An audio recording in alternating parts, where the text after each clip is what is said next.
وهاي حلال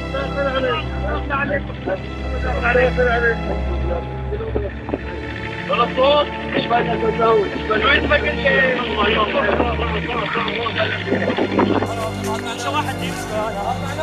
هذا معنا هون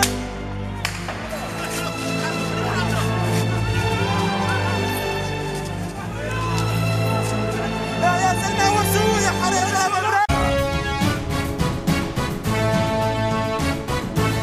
أنا الملازم أول عمر أحمد الشمسي من مدينة الرستل، الدورة 61 حربية من مرتبات الكلية الجوية. أعلن انشقاقي عن الجيش وانضمامي إلى كتيبة خالد بن الوليد للدفاع عن الوطن وعن الشعب.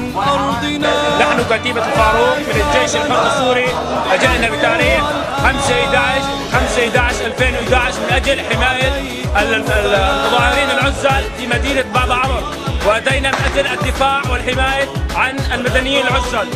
والجيش ايد واحدة.